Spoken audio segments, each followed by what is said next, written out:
And welcome back on the show today. Today on the show with us is a creative director, the creative director actually of Image Easy Web and Graphics. He's a freelancer, web graphic designer, and also a web administrator. Ikenna Anabor is here with us to share his own side of the story concerning web graphics and designs.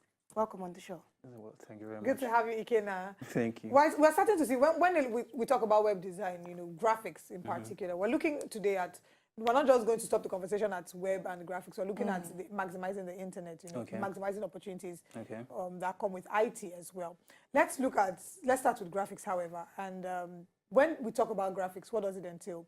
Many times we think of flyers. For me, the first thing I think of is flyers. So you have flyers. But I'm sure that there's more to graphics than that. Well, when you talk, as you just said about flyers, if you're going to talk about graphics, just taking images, text, and what have you to put together one particular image that delivers a message, a maximized message for something you're trying to convey. Maybe you're trying to sell a product online. You can't just put a picture of the product. You have to put in text, probably, or somebody holding the product, or something that describes that product, essentially getting people to want to buy that product. That's where graphic designing comes in. Amongst other things, people could just wish happy birthday to a colleague, friend, family, or something. It's just about bringing stuff together in one image and delivering your message in the best way possible.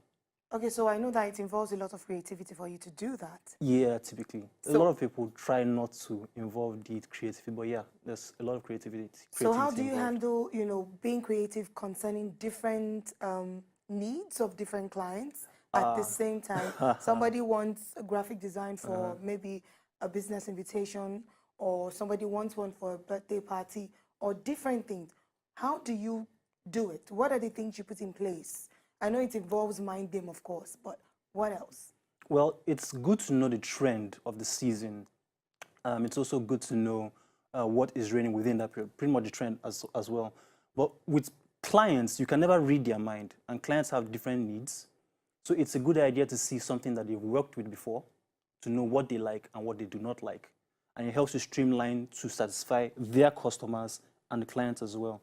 So now let's look at, when it comes to flyers, there's some flyers you look at and you're thinking, classy. And there's some you look at and it just rings tacky. So how do you decide what looks, what colors, what shapes, what sketches, and you put together to create the graphic design that you want? Is this something that you do by yourself, or is this something that you do in consultation with the client? It's mostly the clients. It's supposed to be the clients anyway, but most times you have clients who don't even know what they want. You just want to design something for me, surprise me. And then there are the ones who are perfectionists that want something particular. Then there are those who just want to confuse you. They want something particular, they don't know what it is. So you go in, you try different colors. Some people like you said, tacky designs. Some people actually like the tacky designs. So I find myself in a situation where I have to do a design that I don't like, but just satisfy the clients. We come to a kind of compromise. This is good for your business, but since I know this is the way you like it, let's come to a compromise and do something about it.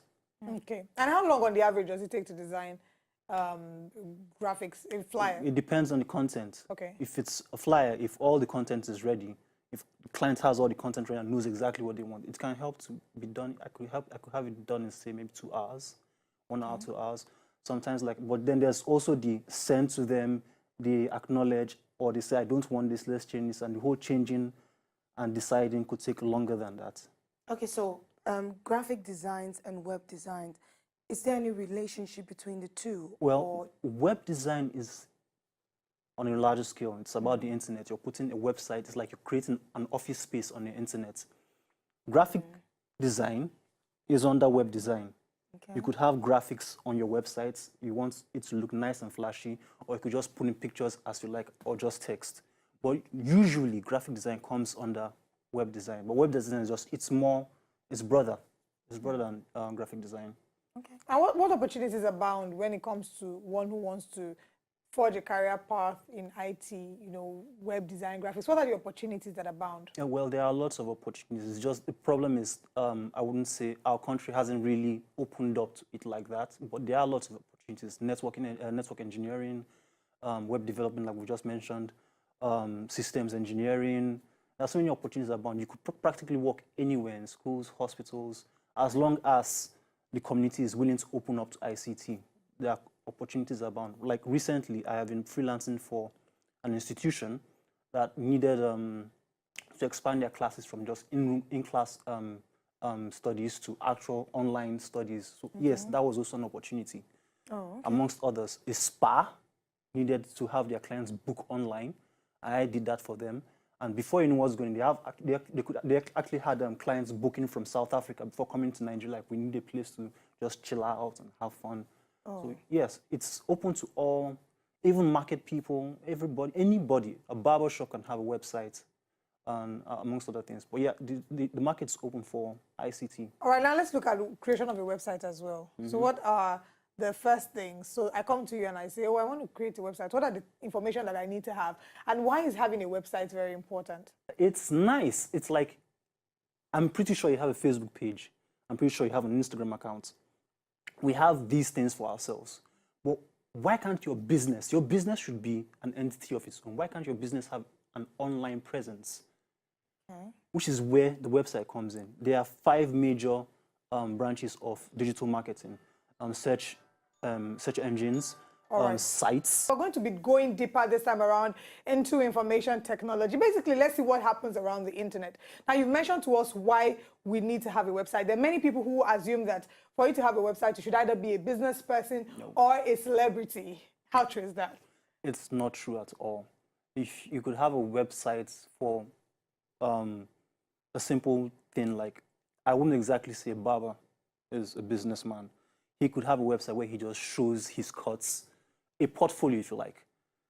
Having that website online puts him in a different, not just a Facebook or Instagram account, but gives him a different kind of presence online. Somebody making a movie could think, I'd like to have a special kind of haircut, and finds that particular haircut or something close to it on his website and say, okay, here, come and work costume and makeup on my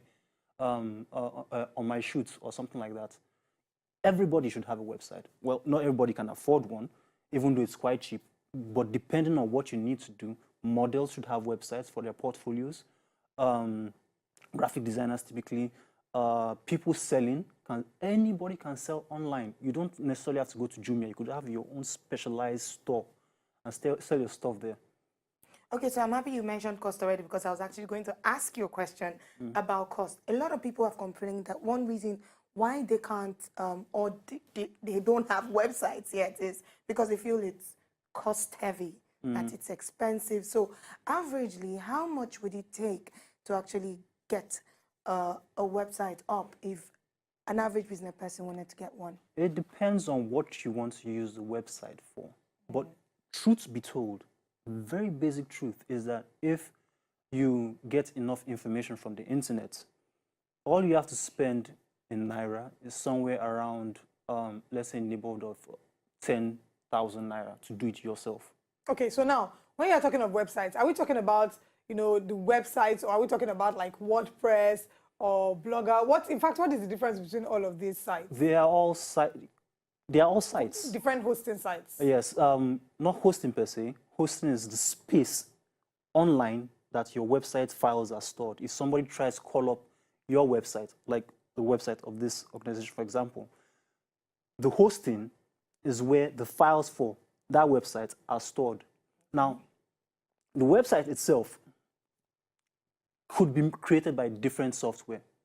In the past, we had older software, and present now, people have come together, thought a lot, and taken the work of thinking outside the box for us and put everything inside the box. Like you mentioned, WordPress. So if you have sufficient knowledge, you could go online, look for WordPress, install it in your hosting space, and create a website very easily without even knowing coding. Something people find daunting about web creation is that I have to go and study coding. It's not necessarily true. I know very little. Well, I wouldn't say little, but I know some coding, but not like mega big that makes me like a superstar in coding. But even with that, I've been creating websites for people.